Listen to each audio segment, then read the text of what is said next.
இயேசு கிறிஸ்து வருகை சமீபம். இந்த நாளுக்குரிய தியானத்தின் வசனம் வெளிப்படுத்தின விசேஷம் 3ஆம் அதிகாரத்துல 2வது வசனம். நீ விழித்துக் கொண்டு சாகிறதுக்கு ஏதுவாய் இருக்கிறவர்களை ஸ்திரப்படுத்து, உன் கிரியைகள் தேவனுக்கு முன் நிறைவுள்ளவளாக நான் காணவில்லை அப்படின்னு சொல்லப்பட்டிருக்கு. விழித்துக் கொண்டு.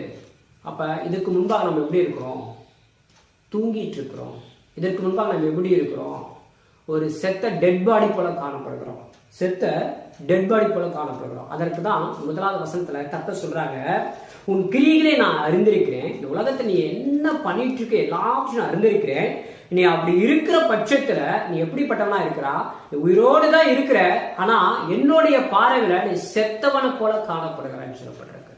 செத்தவனை போல காணப்படுகிற. ஏன்னா அவருடைய பார்வையில நம்முடைய வாழ்க்கை ஃபுல்ஃபில்லா இல்லை.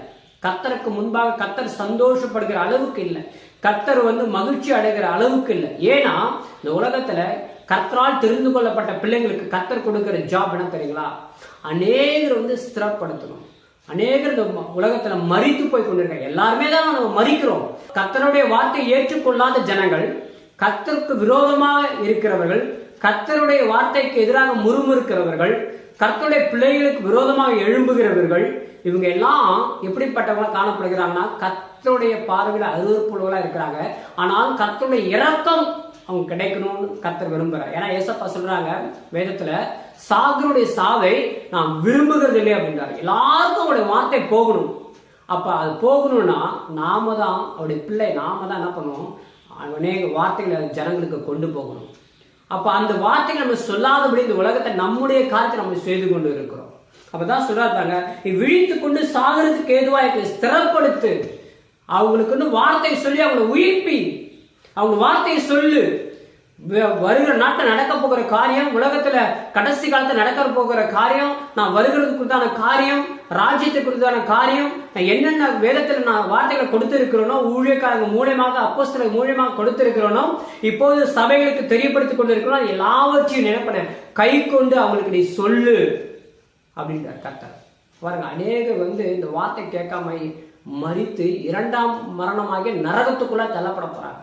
அப்படிப்பட்டவங்க நம்ம என்ன பண்ணுவோம்? சொல்லி அவங்க பரலோக ராஜ்யத்தை கொண்டு வரும்படியாக நாம என்ன பண்ணுவோம்? அவங்களுக்கு வார்த்தை சொல்லணும் அப்படின்னு சொல்லப்பட்டிருக்கு. அது மாத்திரமல்ல, அவர் சொல்ல, நீ கேட்டு பெற்றுக்கொண்ட வகையை நினைவு கூர்ந்து. நாம எப்படி, நீ எப்படி பாவத்தில் இருக்கும்போது, அக்கிரமத்தில் இருக்கும்போது, அநீதியில் இருக்கும்போது, என்கிட்ட நான் கூப்பிட்டு வராம இருக்கும்போது நான் உன்னை எப்படியெல்லாம் உன்னை அழைத்தேன், அந்த காரியத்தை எல்லாவற்றையும் நினைவு கூர்ந்து நீ என்ன பண்ண? இந்த ஜனங்களுக்கு சொல்லு. அப்படி இல்லை அப்படின்னா, நீ சொல்லல அப்படி இல்லைன்னா, நீ அதை கை கொண்டு மனம் திரும்ப, நீ விழித்திரா விட்டா திருடனை போல உன்மேல் வருவேன், உன்மேல் வரும் வேலையை அறியாதிருப்பான்னு சொல்லப்படுற. வேத வசனத்தை ஏசப்பட சொல்லணும். அப்புறம் திடீர்னு அவர் நாம இந்த உலகத்தை நம்ம எடுத்துக்கொள்ளப்பட்டுட்டோம் அப்படின்னா, வெறுமையா போயிட்டோம் அப்படின்னா, யார்ட்டையும் வசனத்தை சொல்லாம, யாரும் எந்த ஒரு ஊழியத்தையும் செய்யாம, யாரையும் பாவத்தில் இருக்கிறவங்க, அக்கிரமத்தில் இருக்கிறவங்க, நம்மால் நியமிக்கப்பட்ட, நம்மால் நமக்கு கொடுக்கப்பட்ட ஜனங்கள் நம்ம கர்த்தருக்குள்ள கொண்டு வரதுக்கு நம்ம உதவியா இல்லை அப்படின்னா, நாம என்ன பண்ண முடியாது? பரலோகம் போக முடியாதுன்னு சொல்லப்பட்டிருக்கு.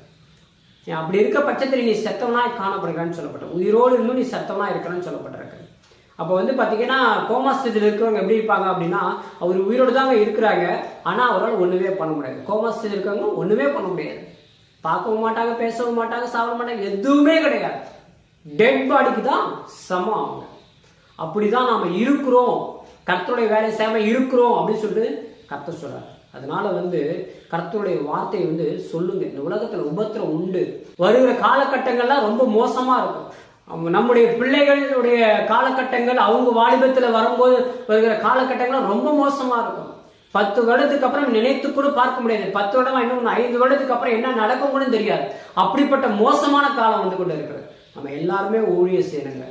எல்லாருமே கர்த்தருடைய வார்த்தை அறிவிக்கணும். கர்த்தர் கணக்கு கேட்பார். உங்களுக்காக சில நபர்களை கர்த்தர் ஒப்பு கொடுத்திருக்கிறார். அந்த நபர்கள் யார்? நாம தான் கர்த்தர்ட்ட கேட்கணும். நம்ம கேட்டு நம்ம ஊழியத்தை செய்யணும். கர்த்தரால் தெரிந்து கொள்ளப்படுகிற ஊழியம், தெரிந்து கொண்டு அழைத்து செய்யக்கூடிய ஊழியம் வேற, சாதாரணமா கர்த்தருடைய வார்த்தை அறிவிக்கிற ஊழியம் வேற. அதனால கர்த்தர்ட்ட கேளுங்க. இதை அடிக்கடி நான் சொல்லி கொண்டு இருக்கிறேன். ஜெபம் பண்ணுங்க, ஏசப்பாவோட பேசுங்க, நெருக்கமா இருங்க. கர்த்தர் உங்களை பலப்படுத்துவா, கர்த்தர் உங்களை ஆசீர்வதிப்பார். ஆமென். ஹல்லேலூயா.